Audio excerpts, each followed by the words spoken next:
So I've tried to time this as people reach the end or have reached the end of their day meals. I'm hoping that I haven't disturbed your food too much, but that was the aim. So it struck me as the right time to do speeches when everyone's in here and everyone is together. So now seems a good time. So I think it's probably right to start at this point with the young man who was kind of at the centre of today, along with his beautiful lady. So, does the groom wish to say a word or two? I will, so briefly. Go for it. It's just nice to see you all, and thank you for all for coming, new and old faces. And I apologise for people I haven't seen for a long time, but life and things happen, and I'm very happy. And thank you all for coming today, really, and I'm really happy. So, thank you very much.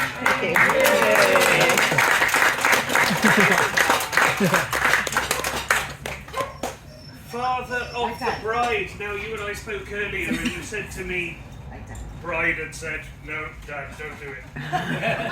I have since spoken to bride, and bride has said, if you wish to, you can. It's entirely no pressure. Okay. So, best man, I do have something. I'm not going to keep you long. That's not the plan, anyway. But I do have something. So, this young man over here, for those that don't know, is my little big bruv. Yeah? My little big bruv. That might sound a little bit puzzling to some. He's my little bruv because he's my younger brother, he's 9 years younger, and he's my big bruv because his chest looks rather more like Arnold Schwarzenegger's than my little. Yeah? So he's my little big bruv. And we are brothers from other mothers. Yeah, we share the same dad, we don't share the same mum, we are brothers from other mothers. So for anyone in the same boat, you'll kind of know the gig with that, in that you haven't necessarily known each other your whole lives, and that is the case for Jake and I. So we met when I was 24, I was about to become a dad at that time to my wonderful Sproglet, who is here, who you will see in a moment. Her mum was pregnant at the time, and that is when I met my little big bruv for the first time. He was 15, 16, about to finish high school. He was in his uniform the day I met him for the first time, and I looked up at him like this because he's a bit of a mountain and I'm not. And that was the day I met my little big bruv. And so, you know, no childhood spent together, nothing like that. But we've kind of made up for lost time since. We've done a lot together, haven't we, Jake? Yes, we have, yeah. We've done a few things since, and a few things kind of stuck in my mind. We've been away a few times as a wider family, just the two of us as well. We've been away, and I remember one time I'd entered a snooker tournament thinking I was the next Jimmy White, and I'm absolutely not. But I entered it anyway, and I took Jakey along with me as my sort of pal so that I'm not on my own that weekend. I got guffed first round, got absolutely annihilated, and we spent the rest of the weekend drinking like fish. And it was a lot of fun. And that night, the night after I'd been done first round in this snooker tournament, it was in Reading, wasn't it, Jake? Yeah. Do you remember? Yeah. And there was this nightclub not far away down the road, and we had this idea to go clubbing together. We'd never done it, as I said, we didn't grow up together. We'd never been clubbing as brothers. So we thought, let's do it, let's hit the clubs. By that time, it had been nearly 10 years since I'd ever since the last time I'd walked into a nightclub, but let's do it anyway. And so we walked in, and forgive me, Bex, but pretty much the first thing he did was start chatting away to some pretty young things. Oh, I say.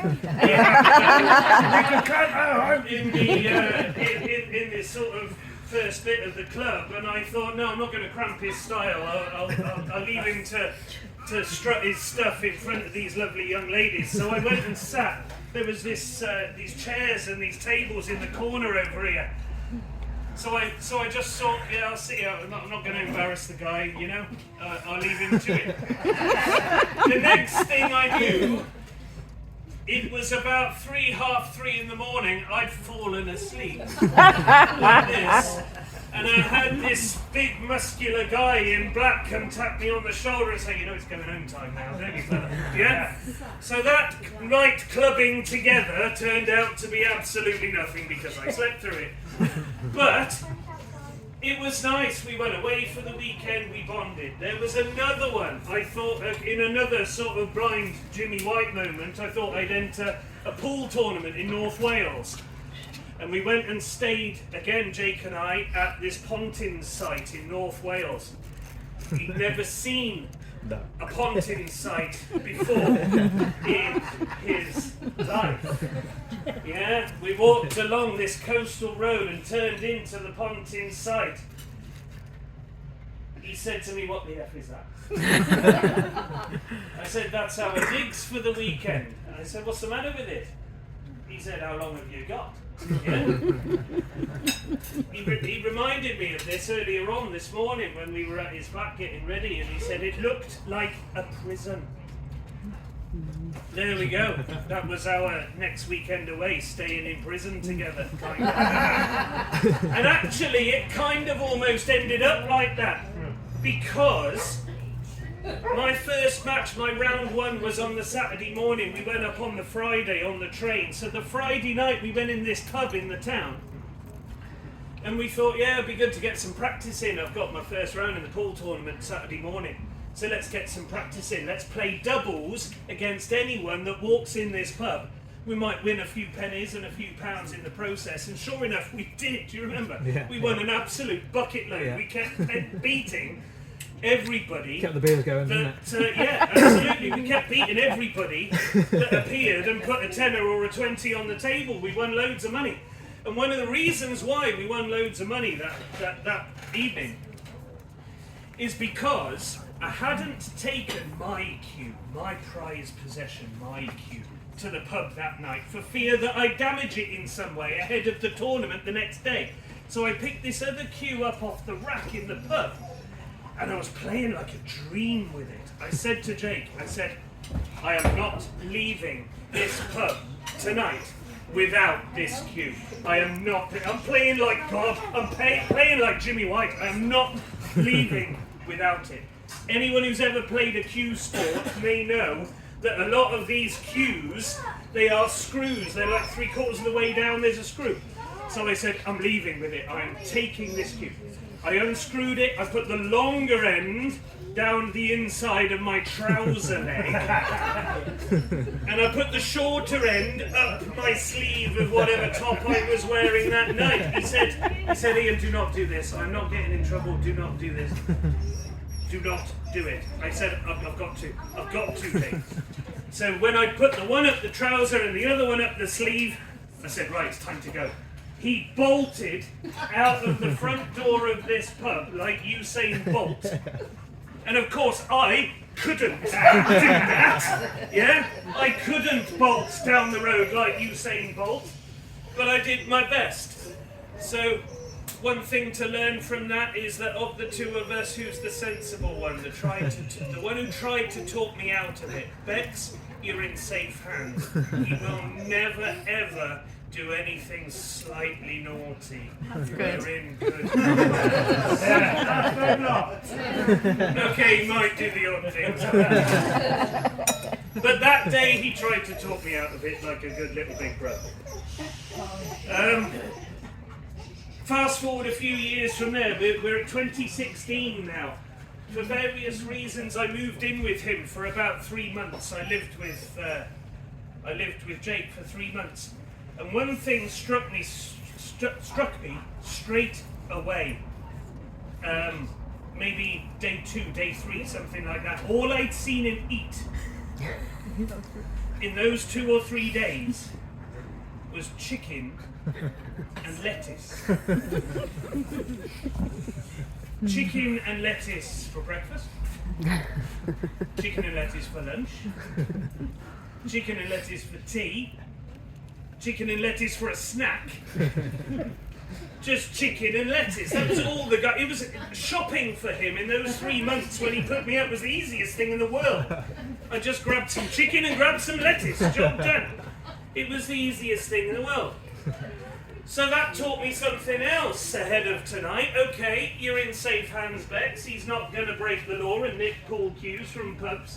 He's also very committed.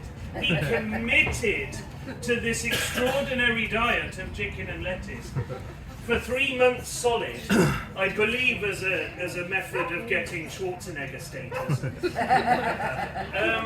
But he absolutely committed to it. There was no breaking away from it in any way, shape or form. That taught me that other thing about him. You have just married a very committed man. He's committed to you, and if chicken and lettuce is to go by, he will remain committed to you religiously. I have no doubt about it.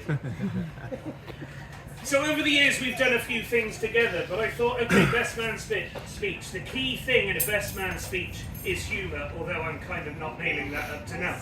And I thought, okay, where does the humour lie with us? And I thought, well, actually, maybe the humour lies in the bits that we didn't do, in the bits that we missed. We didn't grow up together. There's things that we do not know about each other. Probably lots of them. So I thought, actually, maybe that's where the humour lies. And I thought about it for a moment. I thought,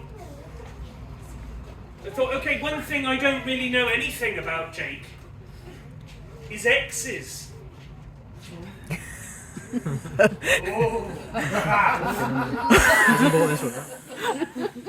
Yes, I've gone there. On his wedding day, I am going. Exes, ex-girlfriends, I don't remember a single one, I'll be honest. I don't remember ever coming to me and saying, oh, I've got this girlfriend in it, whatever. Oh, we've split up now, sometime down the road. I don't remember. Clearly nobody goes from being born in 1992, as Jake was, and 32 years later marrying the love of his life. There's got to be exes. We all have them. There's got to be. But I just don't know any, and I don't know anything about them. So there's a reason for that. So I thought, well, okay, on the off chance that here tonight, at, of all things, his wedding day with the wonderful Bex, just in case there is anyone here tonight who might be an ex of Jake's, and maybe, oh, that's a hand up. Who is maybe an ex of Jake's and maybe still has the key to his flat. If there is any exes of Jake's that still have a key to his flat, now, you know what? Your opportunity's gone. Ex is the love of his life. Your time has gone. So now is your time to hand in your key.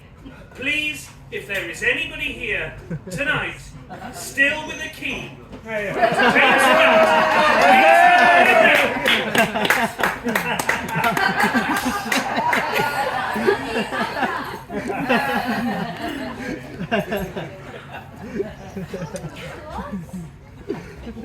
well, that was rather more than I was predicting, to be honest.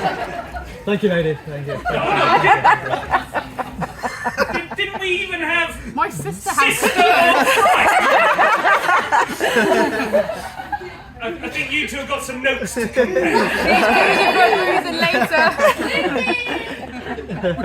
Wow. Okay. That was a lot more than I thought might come from that. That shot in the dark was not a shot in the dark. Okay. So, seeing as it was not a shot in the dark, I'll try it again. I don't know. Maybe someone was on their phone for a moment. Maybe somebody misheard. Or if there's anyone else.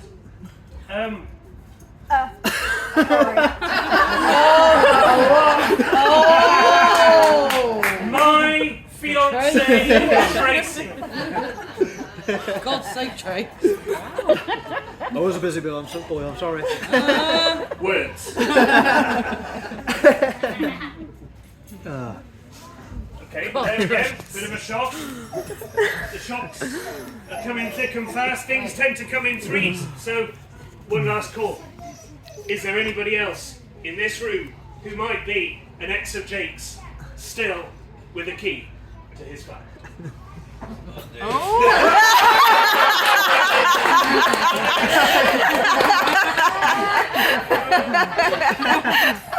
I say!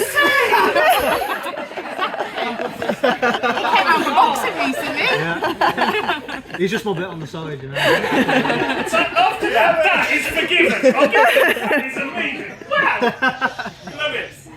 So, you've got some notes. Yeah. He's back from the flat. Okay. I think we've done the X thing then. So, Uncle Jakey, your Uncle Jakey has a million X's. There we go. Who knew? Including some rather surprising ones.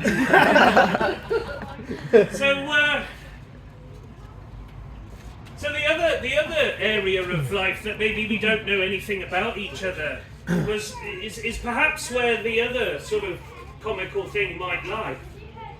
And I thought it goes back to the night when he asked me to be best man. So 27, no, I'll hold that thought for a minute. Months and months and months ago, he asked me, he said, Ian, Bex and I are getting married in a few months' time.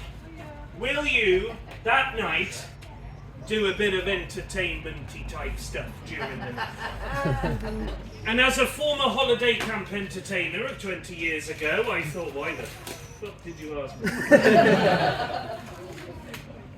But I said, no, I said, yes, no problem, I'll do some. So to come tonight, don't fly away, to come tonight are a few entertainment-y things, and the first one will happen in this tent in a few minutes' time. Hold your horses, okay? So that was months ago. He said, will you do the entertainment for the night? Yeah, bruv, no problem. Yes, little big bruv, anything for you. That was months ago. 27 days ago, just 27 days ago, only 27 days ago, which was the night Coldplay headlined Glastonbury, if anybody's watching on the TV. He sends me a message, and the message, let me grab my phone. You still I'll got read it? it to you. He sends me a message. Months earlier, remember, he said, will you do the entertainment? Yes, bruv. No problem, bruv. Anything for you, bruv. Months ago, that one. 27 days ago, I received this. Hi, Ian. What's your thoughts on being the best man? Absolutely yours if you want it.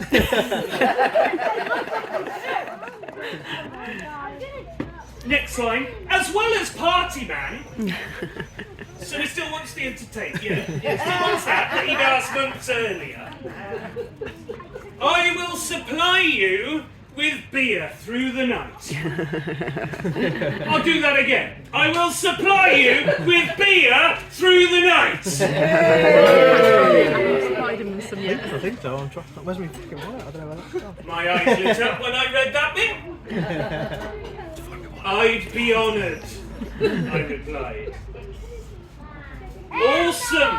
Your work is cut out on that day, but I will keep you watered. I won't let you down, my boy! His reply, a thumbs up. Guess how many pints he's bought me since They're all waiting for you. Big bloody hint there, bruv. I'm getting a bit dry. We'll sort it out, don't worry. Thank you. No. So yeah, 27 days ago, he asked me to be best man. And at that time, well, many of you were possibly watching the Coldplay headline set at Glastonbury. I don't know. My dear Tracy and I were not. We were watching something very, very different. Oh, we were. There was a film on Channel 4 that night, which goes by the name of 50 Shades Oh, I thought that might be it. I thought it was This is not a wind-up. This is not made up for comedic purposes. We were straight up watching that film that night when I read that message. And it got me thinking again about these things that we don't know about each other. For anybody who may not have ever seen 50 Shades of Grey or read the books, I have the 50 Shades Wikipedia page up on my phone just to give you a bit of a synopsis of what the 50 Shades is all about. Remembers this kid. 50 Shades of Grey, I'm reading now, is a 2011 erotic romance novel. Someone's laughing already. I haven't even got to the gory bit yet. By British author E.L. James. It became the first instalment in the 50 Shades novel series that follows the deepening relationship between a college graduate, Anastasia Steele, and a young business magnate, Christian Grey. This is the key bit for anyone who wonders what this film is about. It contains explicitly erotic scenes, yeah man, featuring elements of sexual practices involving, hold on to your hats, parent, involving bondage, discipline, dominance, submission, and sadomasochism. That is what Tracy and I were doing when that message came in. We were watching that. Gents, if you haven't already, do it. It is immense. So it got me thinking, okay, here's another thing I don't know about my brother. Now, lots of brothers chat smutty talk to each other, don't they? They might be in the pub together or whatever. They might chat, oh, I did this for some girl last night. You know what I mean? Some brothers do that. My brother and I have never had a chat along those lines. We haven't. We simply haven't. So I thought, okay, this is something I don't know about my brother. Is he into all that kind of 50 Shades kind of stuff? Well, I don't know. We've never talked. I don't know. Yeah. So, I spoke to a young lady who goes by the name of Polly. Polly Ledge, P. Ledge, Pledge, their cleaner. Oh, I have made that bit up. I spoke to Polly Ledge, who is their cleaner. She cleans their home. I said, Polly, do me a favour. Rifle through their drawers in their bedroom when they're not in one day. And if you can find anything that might be a bit 50 Shades-ish, I want it. Polly did not disappoint. Oh my God. Polly did not disappoint. She went rifling through Bex and Jake's drawers, and boy did she find some tricks. Now, Trace and I aren't into all this disclaimer. Trace and I aren't into all this kind of stuff, so I'll be honest, I don't know what most of this is for. Yeah? So I'm just going to guess. The first thing that Polly Ledge, their cleaner, found when she went rummaging through the bedroom drawers of them two over there was these.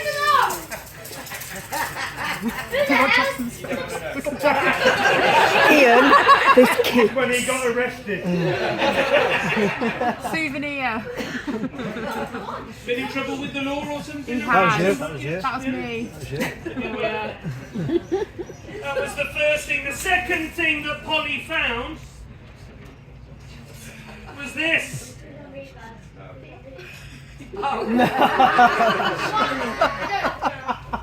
As I said, I don't know what any of this is. Is he keen on cleaning himself? Does he dust? Just for the spiders, that is. Is it like Really he's got good. the duster? Yeah, for the spiders. Yeah. For the spiders, Yeah. up high, like that? Yeah, that's it. Yeah? They go flying then. Okay. The third and final thing that Polly found was this.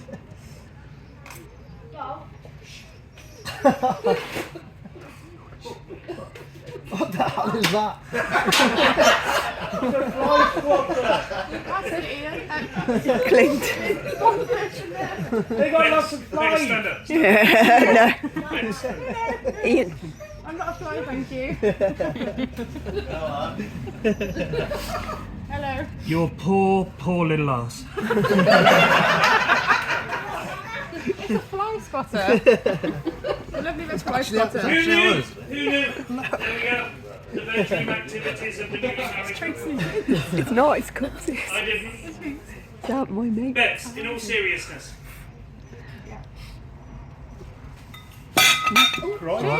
Sorry, that was me. Auntie Tracy's had too many already. She's throwing them all around. Bex, in all seriousness, welcome to our family. Thank you. My dad came up to me earlier, he said, or our dad I should say, came up to me earlier, he said, when you start talking waffle about 50 Shades of Grey and all that, can you pass on from him and their mum, Jake's mum, that you are a very welcome addition to their family. You are very loved, and you always will be. Oh, thank you all.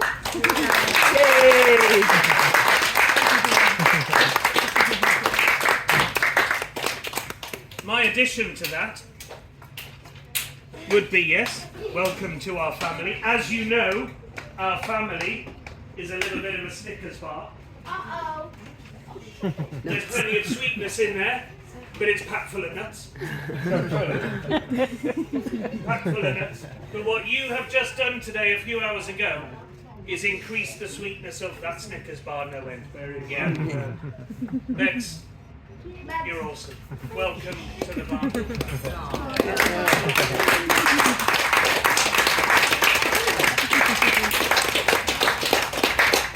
Best man speech over. But before everybody disappears for a smoke and whatnot, as I said at the beginning of this, I was asked first, months before being best man, to do entertainment-y stuff. And I got thinking, I thought, okay, what sort of entertainment-y stuff typically happens at weddings? And I thought, well, there's often some live music, maybe a DJ. There's maybe an element of dancing happening at wedding. And what I've planned for the rest of the night features little snippets of those sort of things, ideally out there. But the first thing we're going to have tonight, as we move from dinner and speeches into a night full of entertainment-y stuff, is a performance of live music right here in this tent. It's better than that. We're going to have a performance of live music right here in this tent.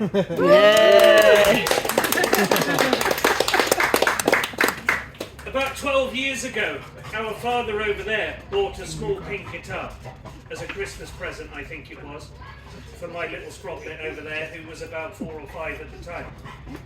It turns out that that purchase planted a seed, probably. Because now, 12 years later on, said Sproglet is quite the little performing arts demon.